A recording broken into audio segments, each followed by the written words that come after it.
Education is an element of everyone's daily life. Taken out of context, the word alone means simply learning something. Every time we absorb a new piece of information, we are learning.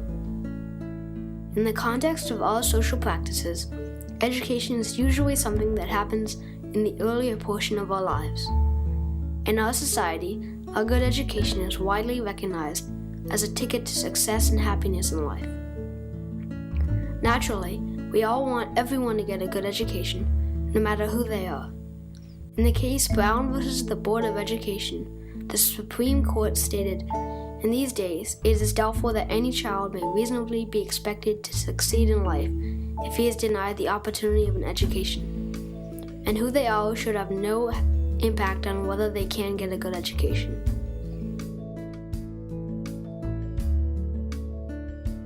When you look at the data nationally, what you see is a pattern where low-income students and African-American Latino students enter college at rates below those of white high school graduates. But they also succeed in college at lower rates. Is it a big problem? I think it's a huge problem.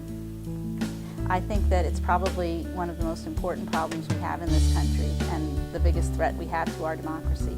Well, disadvantaged children can be, more expensive to educate. They, their parents may not have, for instance, been able to afford high-quality preschool programs for them, so they may start school a little bit behind. The current situation in U.S. schools is very unequal.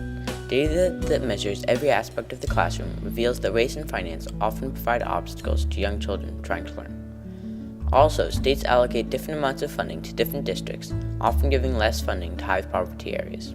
Racial education inequality is somewhat harder to find a true cause of, but it is directly tied to racial economic inequality in America. For a multitude of reasons, minority groups are more likely to be poor, exposing them to the factors previously mentioned. This means that racial education inequality is merely a manifestation of income education inequality. There are problems with the way that our society is segregated, that we have concentrations of poverty, and that means that children who go to school with other children who are when all the children in the school are poor, there's a lot of research that shows that it's a lot harder for children to be successful in a school like that, where there's so many stressors on all of the children that it's very hard for the teacher to give the kids the kind of attention that they need. Higher poverty areas are at a disadvantage in several ways. Mathematics is one of the most vital subjects taught in schools.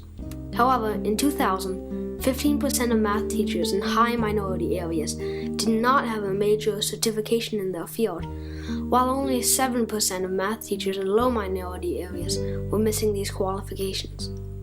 The statistics are nearly identical when high poverty and low poverty areas were compared.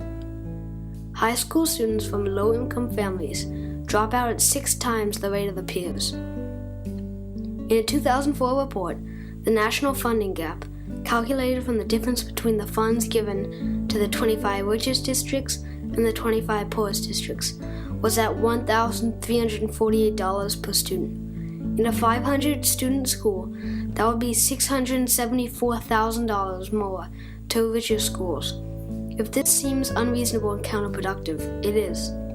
Part of the problem is that a portion of school funding comes from local property taxes. We have a system where schools are funded in this country by property taxes, and so that means that schools that happen to be located in communities with a good tax base, they get more money for their schools than schools that aren't located in communities with big tax bases.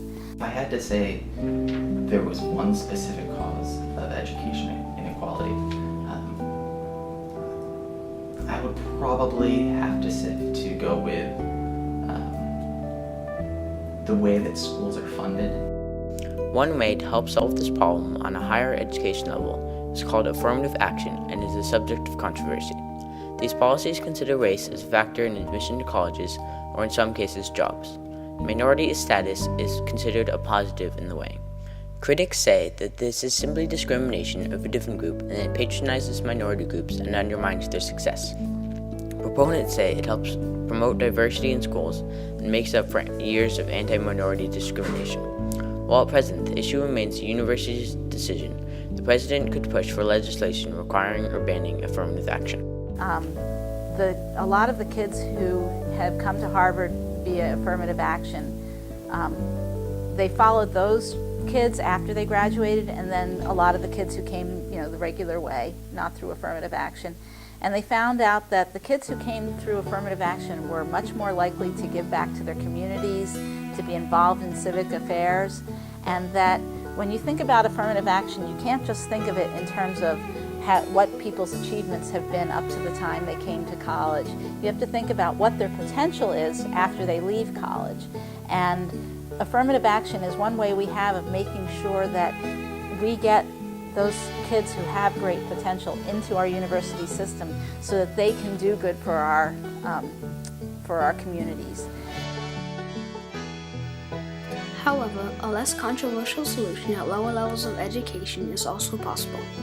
President Obama can greatly aid poor and minority students at underfunded primary, secondary, and high schools. While directly passing laws to help them is impossible, he can push equal per-student funding laws. Biggest argument against federal aid is a cost-effectiveness argument. It's the idea that we're, spending on education has skyrocketed. I think it's up to almost $13,000 per pupil per year, and it's tripled or something like that over the last 50 or 60 years. I'm not sure exactly what the exact statistic is. But essentially, schools are given more and more money, yet they're not producing more and more results, right? So we don't really know exactly how to push ourselves to the next level. The well-known group, the Heritage Foundation, a conservative organization, argues that state bureaucracy has a parasitic relationship with federal education programs, straining the time and resources of local schools. In fact, a 1994 Government Accountability Office report of education finance found that while the feds provided just 7% of education funding, they accounted for 41% of the paperwork burden imposed on the states. Laws requiring equal per-student funding for each district would greatly influence poorer students and optimally have an impact on minorities too. Well-educated individuals benefit their community, their state, our nation, and the world.